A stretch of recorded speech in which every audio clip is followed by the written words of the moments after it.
বড়দেরকে প্রণাম আর ছোটদেরকে ভালোবাসা জানিয়ে আমি শিপ্রা মজুমদার আজকে আবার একটা নতুন রেসিপি নিয়ে তোমাদের কাছে চলে এসেছি। আশা করি রেসিপিটা তোমাদের ভীষণ ভালো লাগবে। তাহলে দেখতে শুরু করা এখন থেকে। আজকে আমি তোমাদেরকে কি দেখাতে চলেছি দেখো বন্ধুরা, আমি এখানে একটা গামলার মধ্যে জল দিয়ে দিয়েছি, ইন্ডাকশানে বসিয়ে দিয়েছি। তার মধ্যে একটু সাদা তেল আর হাফ চামচের মতন লবণ দিয়ে একটা হাতার সাহায্যে তেলটাকে বেশ ভালো করে জলের সাথে ঘুরিয়ে নিলাম। এরপরে আমি চাউমিন সেদ্ধ করতে দিচ্ছি। এখানে আমি অল টোটাল 4 প্যাকেট চাউমিন দিয়ে দিলাম। এই 4 প্যাকেট চাউমিনটাই আজকে আমি তোমাদেরকে কিভাবে আমি রান্না করি সেটাই তৈরি করে দেখাবো। এখন তো বর্ষাকাল, এই বর্ষার সময় সন্ধেবেলা বা সকালের জলখাবারে বা সন্ধেবেলা টিফিনে এরকম করে টেস্টি চাউমিন তৈরি করে দিলে বাড়ির সবাই কিন্তু ভীষণ খুশি হবে। আর চাউমিন আমি কিভাবে তৈরি করি সেটাই তোমাদেরকে তৈরি করে দেখাচ্ছি। দেখো, সেদ্ধ হয়ে যাওয়ার পরে তোমাদেরকে দেখিয়ে দিলাম, আঙুলে করে কেটে দেখিয়ে দিলাম, একদম সুন্দর সেদ্ধ হয়ে গেছে। তারপরে জল ঝরিয়ে একটা ঝুড়ির মধ্যে রেখে দিয়েছি। এরপর দেখো, একটা কড়াই চাপিয়ে দিয়েছি। কড়াইয়ের মধ্যে অল্প পরিমাণে সাদা তেল দিয়ে দিলাম। এখানে প্রায় 2 চামচের মতো সাদা তেল আছে। তেলটাকে একটু চারপাশে ঘুরিয়ে নিলাম। এরপরে আমি 2টো ডিমকে ভেঙে নিয়েছি বাটির মধ্যে, তারপরে তেলের মধ্যে ছেড়ে দিয়েছি। প্রথমে ডিমটাকে ভুর্জির মতন ভেজে নেব। সামান্য পরিমাণে লবণ দিলাম, দিয়ে খুন্তি দিয়ে ভালো মতন করে নাড়িয়ে চাড়িয়ে একটু ভুর্জি করে নেব। আজকে আমি তোমাদের কাছে খুব সুন্দর স্বাদের একটা চাউমিন রেসিপি তৈরি করে দেখাবো। এরপর দিয়ে দিলাম 1 চামচের মতন গোলমরিচের গুঁড়ো। গোলমরিচ দেওয়ার জন্যে খুব সুন্দর একটা গন্ধ আসে, খেতে কিন্তু খুব টেস্ট হয়। যাই হোক, এরকম করে টুকরো টুকরো করে নিয়ে আমি ভালো মতন করে ভুর্জিগুলোকে ভেজে নিলাম, ডিম ভুর্জি। এরকম পর্যায় পর্যন্ত হয়ে যাওয়ার পরে আমি সমস্ত ডিম ভুর্জিটা আমি একটা থালার মধ্যে তুলে নিলাম। দেখো, তোলা হয়ে গেছে, তোমাদেরকে দেখিয়ে দিলাম। আর এদিকে দেখো, একটা থালার মধ্যে কিছু সবজি কেটে নিয়েছি। পেঁয়াজ কুচো করে নিয়েছি, কিছুটা মটরশুঁটি নিয়েছি, ফ্রোজেন করা মটরশুঁটি। আর এখন তো সারা বছরই ফুলকপি বাঁধাকপি সবই পাওয়া যায়, সেইগুলোকেও কেটে নিয়েছি কুচি করে। আর আলু কেটে নিয়েছি, একটা বড় সাইজের আলুকে কেটে নিয়েছি।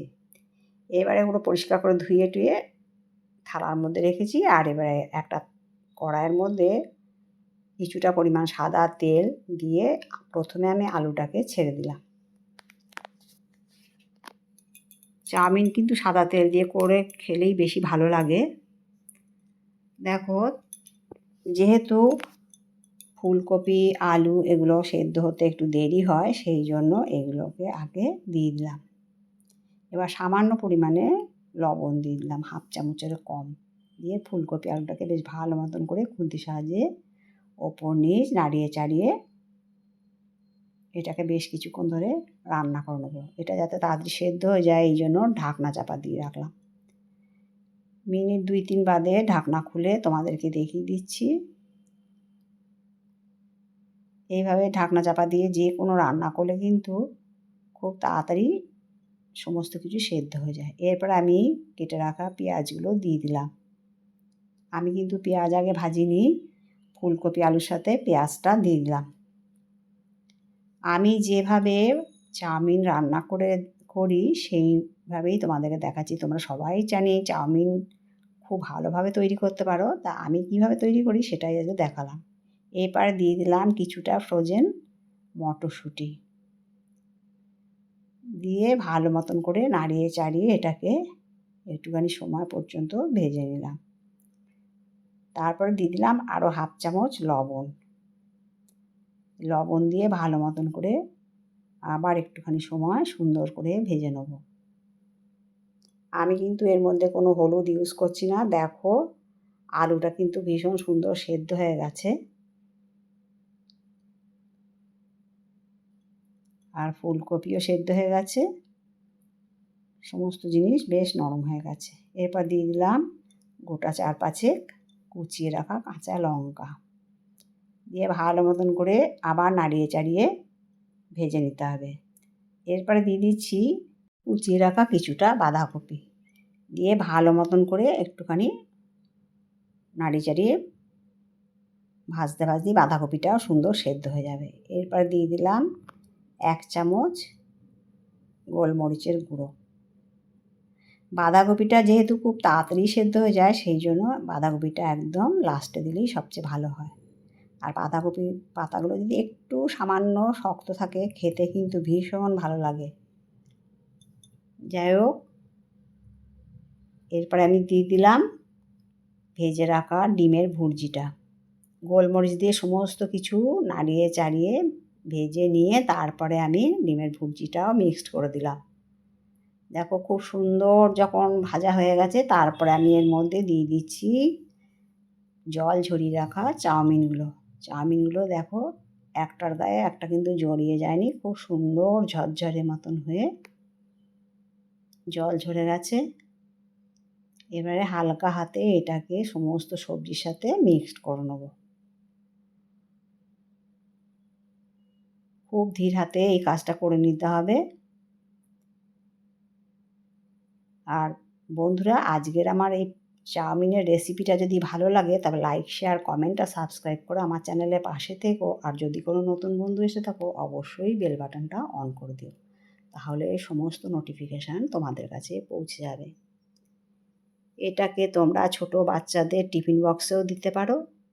আর এরকম বর্ষার দিনে এরকম একটা মুখরোচক টেস্টি চাউমিন রেসিপি সন্ধেবেলায় বা সকালের জলখাবারে তো ভীষণ জমে যায়, আর সন্ধেবেলার টিফিনে তো ভীষণ ভালো লাগে। সঙ্গে যদি 1 কাপ চা থাকে তার কথাই নেই। দেখো বন্ধুরা, চাউমিনটা আমার রেডি হয়ে গেল। তারপরে আমি একটা প্লেটের মধ্যে সার্ভ করে নিচ্ছি। এইভাবে তৈরি করলে ভীষণ টেস্টি হয় খেতে। এরপর আমি ওপর থেকে একটু টমেটো সস দিয়ে দিলাম, আর দিয়ে দিলাম চিলি সস। ঠিক দোকানের মতন যেভাবে ওরা সব কিছু দিয়ে গুছিয়ে সার্ভ করে আমাদের সামনে, আমিও সেরকমভাবে সার্ভ করে দিলাম। ওপর থেকে শসা কুচি দিয়ে দিলাম, গোলমরিচের গুঁড়ো দিয়ে দিলাম। দেখো কত সুন্দর দেখতে লাগছে। যাই হোক, তোমাদের সুন্দর কমেন্টসের মাধ্যমে জানিও আজকের রেসিপিটা তোমাদের কেমন লাগলো। তোমাদের সুন্দর কমেন্টস পেলে আমি কিন্তু অন্য একটা রেসিপি তৈরি করতে ভীষণ উৎসাহ পাই। আর আমার যত কাছের দূরের বন্ধু আছো, তোমরা আমার প্রাণ ভরা ভালোবাসা নিও। আশা করি আজকের রেসিপিটা তোমাদের ভালো লাগে। তাহলে এই পর্যন্ত রাখলাম, অন্য কোনো দিন অন্য কোনো রেসিপিতে আবার দেখা হবে। কেমন? টাটা।